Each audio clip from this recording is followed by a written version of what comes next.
Good morning, students of class 11th. Today in our business studies class, we are going to continue our chapter number 7, that is the sources of business finance. Our first source of business finance is equity shares. हम equity shares के माध्यम से भी long term finance को इकट्ठा कर सकते हैं. ठीक है. So first of all share क्या होता है? शेयर बेटा जब किसी कंपनी की कैपिटल को जब हम छोटे छोटे हिस्सों में डिवाइड कर देते हैं तो हर हिस्से को एक शेयर बोला जाता है. जैसे एक एग्जांपल के तौर पे लेके चलते हैं, किसी कंपनी की रजिस्टर्ड कैपिटल है. रजिस्टर्ड कैपिटल क्या होती है? रजिस्टर्ड कैपिटल वो कैपिटल होती है जो कंपनी के मेमोरेंडम ऑफ एसोसिएशन में गिवन होती है कि ये कंपनी अपनी लाइफ टाइम के दौरान कभी भी इस कैपिटल से ज़्यादा कैपिटल मार्केट में इशू नहीं कर सकती, मार्केट से नहीं इकट्ठा कर सकती. ठीक है ना. तो अगर मान लीजिए किसी कंपनी की रजिस्टर्ड कैपिटल है 1 लाख रुपए और उस 1 लाख रुपए को हम 10,000 छोटे छोटे पार्ट्स में 10 रुपीज़ ईच शेयर में हम डिवाइड कर देते हैं. मतलब 10,000 हमने हिस्से बांटे, एक हिस्से की कीमत कितनी रखी? 10 रुपये. तो ईच सच 10 रुपये पार्ट, हर वो 10 रुपये का हर एक पार्ट क्या कहलाएगा? एक शेयर कहलाएगा. ओके. कैपिटल जो इक्विटी शेयर्स के हेल्प से जो इकट्ठा किया जाता है वो इक्विटी शेयर कैपिटल कहलाता है. अब इक्विटी शेयर्स कौन से होते हैं? ये वो इन्वेस्टर्स होते हैं जिनको इक्विटी शेयर्स दिए जाते हैं. They are the real owners of the company. असली मालिक यही होते हैं. वैसे तो प्रेफरेंस शेयर्स हैं वे भी मालिक होते हैं, लेकिन ये मैनेजमेंट में पार्टिसिपेट कर सकते हैं. These share holders participate in the management of the company, but ये वाले share holders management of the company में पार्टिसिपेट नहीं करते हैं. ठीक है. रेट ऑफ डिविडेंड इस पे सर्टेन नहीं होता है. डिविडेंड कितना पे करना है इसमें हमें कुछ पता नहीं होता. क्यों नहीं पता होता? देखिए, अगर मान लीजिए हमारे बिजनेस के अंदर 100 रुपये हमें क्या हुआ है? प्रॉफिट हुआ है. 100 रुपीज़ प्रॉफिट है. अब 100 रुपये में से मान लीजिए हमने 10 रुपये दे दिए प्रेफरेंस वालों को, अब बचे 90 रुपये. अब 90 रुपये हमें ये नहीं पता कि हमें पूरे मिलेंगे इक्विटी वालों को या आधे मिलेंगे. कैसे? हो सकता है 40 रुपये रिजर्व्स में रख लें, हो सकता है 3 रुपये रिजर्व्स में रख लें, हो सकता है 20 रुपये रिजर्व्स में रख लें और फिर जो बाकी का अमाउंट है वो डिविडेंड के रूप में पे करें. हो सकता है 90 के 90 रुपये रिजर्व्स में रख लें और इक्विटी वालों को कुछ पे ना करें. ठीक है ना. रिजर्व्स में क्यों रखा जाता है? ताकि जो फ्यूचर में आने वाली जो हमारी कलामिटीज़ हैं, जो एडवर्स सिचुएशन हो सकती हैं, उनसे हम अच्छे से कॉप अप कर सकें. ठीक है. इनका पैसा किस वक्त दिया जाता है? रिटर्न किस वक्त की करेंगे हम? इक्विटी शेयर होल्डर्स का अमाउंट तभी हम कैपिटल अमाउंट रिटर्न करेंगे जब हमारी winding up of the company की सिचुएशन आएगी. मतलब कंपनी जब बंद हो जाएगी. ठीक है. उस वक्त हम लोन जिससे लिए हैं उनको कैपिटल पे करके, डिबेंचर्स अगर हमने इशू किए हैं उनके कैपिटल पे करके, प्रेफरेंस वालों के कैपिटल पे करके, उसके बाद अगर कुछ अमाउंट बचता है तो वो किसको दिया जाएगा? इक्विटी शेयर होल्डर्स को दिया जाएगा. ठीक है. तो in short we can say maximum risk जो बियर करते हैं वो कौन करता है? इक्विटी शेयर होल्डर्स हमारे मैक्सिमम रिस्क बियर करते हैं. Alright. Preference shares long term और मीडियम टर्म फाइनेंशियल नीड्स में पूरी की जाती है कंपनी की. ठीक है. इक्विटी शेयर होल्डर्स के बदले में जो प्रेफरेंस शेयर होल्डर्स हैं उनको प्रेफरेंस दी जाती है कैपिटल रीपेमेंट करने में. ठीक है. और डिविडेंड पे करने में भी इन्हीं को प्रेफरेंस दी जाती है. जैसे इनके नाम से ही पता चल रहा है इनका प्रेफरेंस शेयर होल्डर. प्रेफरेंस मतलब पहले इनको दी जाएगी. ठीक है. Dividend is paid to them prior to equity share holders. यह मैं पहले बता चुकी हूँ. डिविडेंड इनको इक्विटी शेयर होल्डर्स से पहले पे किया जाएगा और लिक्विडेशन के टाइम पे जो प्रेफरेंस शेयर होल्डर्स हैं उनको पहले पे किया जाएगा. किससे? इक्विटी शेयर होल्डर्स से. There are the differences between equity shares and preference shares. What are these?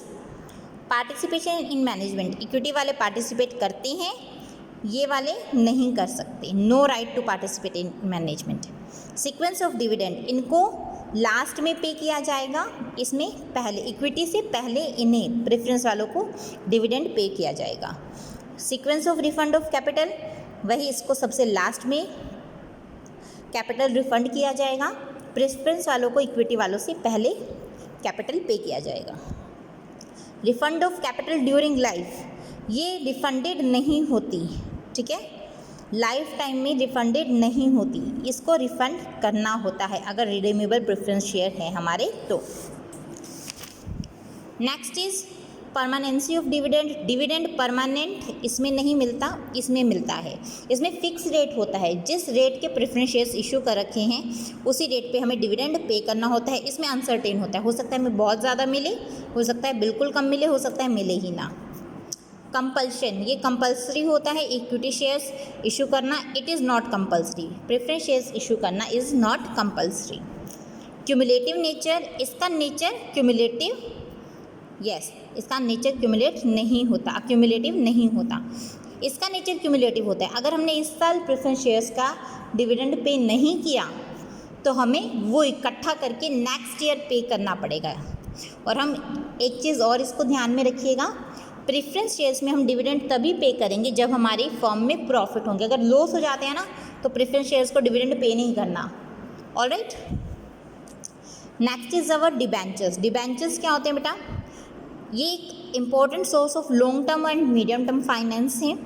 Debenture holders landers की तरह होते हैं हमारी कंपनी के। लैंडर्स मीन्स जिन्होंने कंपनी को लोन की तरह अमाउंट दिया हुआ है, ठीक है। तो डिबेंचर्स के अंदर हमें क्या होता है, it is a type of written document, ये एक रिटन डॉक्यूमेंट होता है। इट इंक्लूड्स, डिबेंचर्स के अंदर क्या क्या चीज़ें आएंगी? Debenture stock, bonds and any other securities of a company. Alright, debenture में क्या है, हमें इंटरेस्ट पे करना पड़ता है। जैसे शेयर्स में हमें डिविडेंड पे करते हैं, डिबेंचर्स का कंसिडरेशन होता है उसका इंटरेस्ट। ये भी एक प्रॉपर किस में दिया जाता है? रेट पर दिया जाता है। Conditions related to the rate of interest, conditions होती हैं कि आपको कब पे करना है, कैसे करना है। और डिबेंचर होल्डर को जो इंटरेस्ट है वो हमें पहले देना होता है, टैक्स पे करने से पहले भी। मान लीजिए हमारी अर्निंग आ गई, हमारे प्रॉफिट आए हैं 10,000 के, हमें डिबेंचर्स पे इंटरेस्ट पे करना है 1,000 रुपये का, टैक्स पे करना है वो भी 1,000 का है, ठीक है। तो कैसे करेंगे?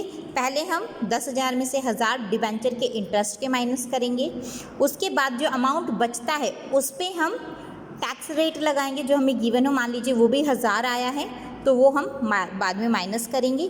उसके बाद जो अमाउंट बचता है वो हम एज अ डिविडेंड प्रेफरेंस वालों को पहले पे करेंगे। उसके बाद जो भी अमाउंट हमारा लेफ्ट ओवर रहता है that will be given to the equity share holders in the form of dividend. Alright, now debentures और शेयर्स में क्या डिफरेंस है? Relation with company, debenture holders creditors होते हैं कंपनी के, they are the owners, share holders owner होते हैं। Consideration, इसमें इंटरेस्ट है, इसमें डिविडेंड है। Participation in management, debenture holders को कोई राइट नहीं होता मैनेजमेंट में पार्टिसिपेट करने का, शेयर होल्डर्स को राइट होता है मैनेजमेंट में पार्टिसिपेट करने का। रिफंड ऑफ कैपिटल, इसके अंदर सिर्फ इररिडीमेबल जो डिबेंचर्स हैं उन्हीं को हमें रिफंड नहीं करना है, बाकी सभी जो डिबेंचर्स हैं वो रिफंडेबल होते हैं। इसके अंदर रिडीमेबल प्रेफरेंस शेयर्स हैं, उसको छोड़कर बाकी कंपनी कोई भी शेयर रिफंड नहीं करती during its life time. Tax advantage, इसमें टैक्स एडवांटेज कंपनी एंजॉयज करती है। क्यों? पहले हमारे पास प्रॉफिट हुए, प्रॉफिट में से इंटरेस्ट माइनस करेंगे, जो अमाउंट आएगा इंटरेस्ट माइनस करने के बाद प्रॉफिट का उसके ऊपर टैक्स पे करना पड़ता है, लेकिन इसमें हमें टैक्स बेनिफिट नहीं मिलता।